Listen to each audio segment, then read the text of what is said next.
خاندان کے لوگوں نے دیکھا کہ عبد المطلب کا آئی کیو لیول بہت زیادہ ہے، وہ جو تجویز دیتا ہے، جو فیصلہ کرتا ہے، ہمیشہ بہت اچھا ہوتا ہے، اس کی رائے دوسرے سب سے زیادہ بہتر ہوتی ہے۔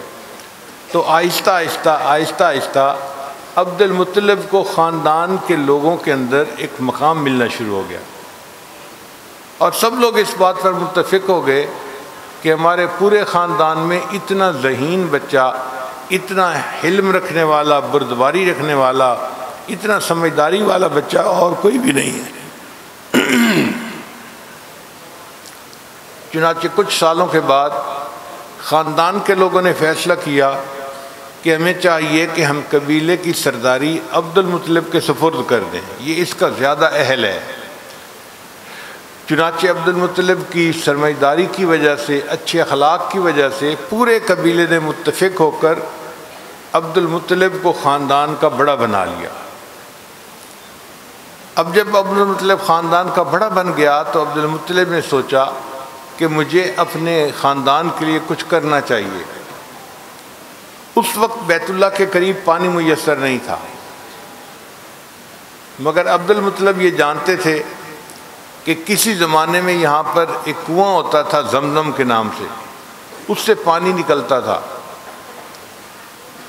مدت گزرنے کی وجہ سے وہ بند ہو گیا اور اب پانی اویلیبل نہیں ہے، اس لیے مکہ مکرمہ کے قریب بڑی آبادی نہیں تھی، چند گھر تھے، اور وہ بھی پانی نہ ہونے کی وجہ سے بہت پریشان ہوتے تھے، پینے کو پانی نہیں، جینے کو پانی نہیں۔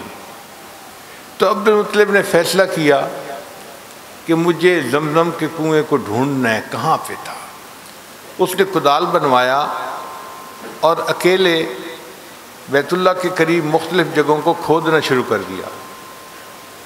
نیچے زمین میں چٹانیں تھیں، گرمی کے موسم میں 50 ڈگری سینٹی گریڈ کا ٹیمپریچر، اور دھوپ کے اندر کھڑے ہو کے چٹان کو توڑنا کوئی آسان کام نہیں تھا۔ عبد المطلب کا پسینہ بہہ رہا ہوتا تھا، ایسے جیسے پسینے میں نہایا ہوا ہے، اور وہ چٹانوں کو توڑ رہا ہوتا تھا۔ کچھ لوگ اس کو سمجھدار سمجھتے تھے، کچھ لوگ اس کو بے وقوف سمجھتے تھے، یہ کریزی قسم کا بندہ ہے، اکیلا لگا ہوا ہے دھوپ میں، اور نکلنا تو پانی ہے نہیں۔ عبد المطلب نے کچھ دنوں محنت کی مگر کہیں پانی نظر نہ آیا۔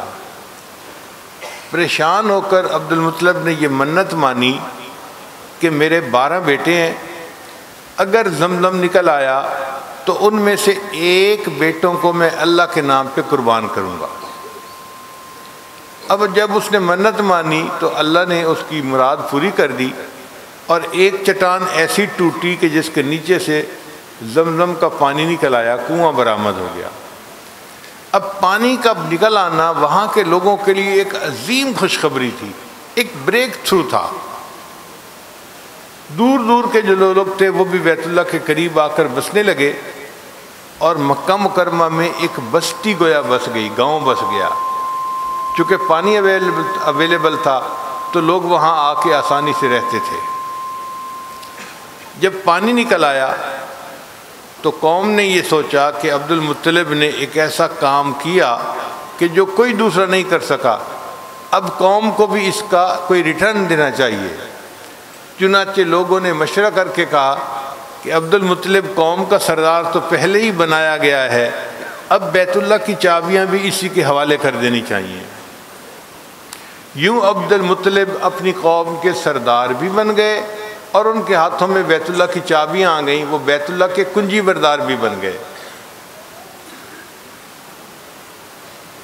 کچھ عرصے کے بعد عبد المطلب نے یہ سوچا کہ میں نے نظر مانی ہوئی ہے تو مجھے اس نظر کو پورا کرنا چاہیے۔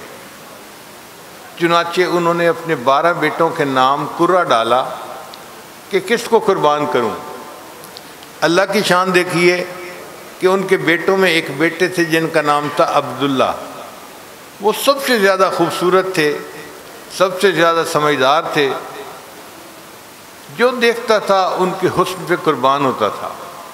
ان کا نام نکل آیا تو عبد المطلب اپنی دھن کا پکا تھا، اس نے کہا کہ میں نے عبداللہ کو اللہ کے نام پہ قربان کرنا ہے۔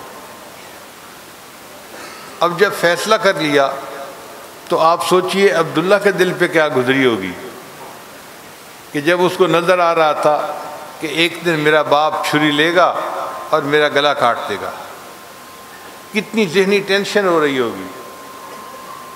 ایک نوجوان بچے کو بتا دیا جائے کہ آنے والے چند دنوں میں نے تمہارا گلا کاٹ دینا ہے، تو اس کی کیا کیفیت ہوتی ہے۔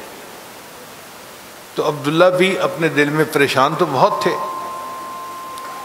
ایک دن عبد المطلب نے چھری لی اور عبداللہ کو لے کر لوگوں کو دعوت دی کہ آ کر دیکھو میں اسے اللہ کے نام پہ ذبح کر رہا ہوں۔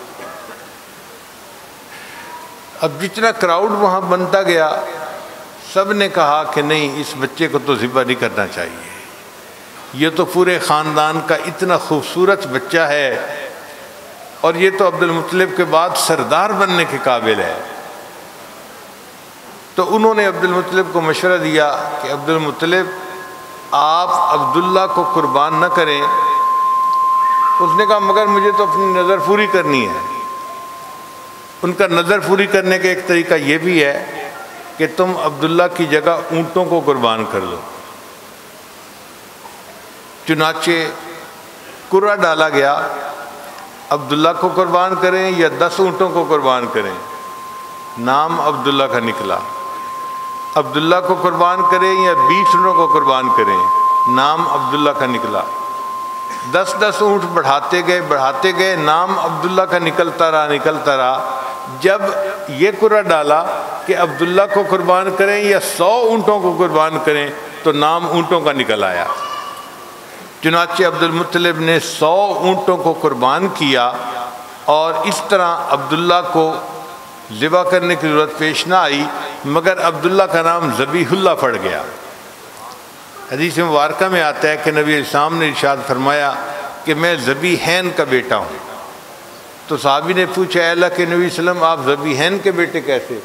تو نبی علیہ السلام نے فرمایا ایک میرے اجداد میں سے اسماعیل ذبیح اللہ تھے اور ایک میرے والد عبداللہ وہ بھی ذبیح اللہ تھے۔ مزید ویڈیوز کے لیے آپ ہمارے فیس بک پیج کو لائک کریں اور ساتھ ہی ہمارے یوٹیوب چینل کو بھی سبسکرائب کریں تاکہ کسی بھی ناگہانی کی صورت میں آپ کو ہماری ویڈیوز بر وقت مل سکے۔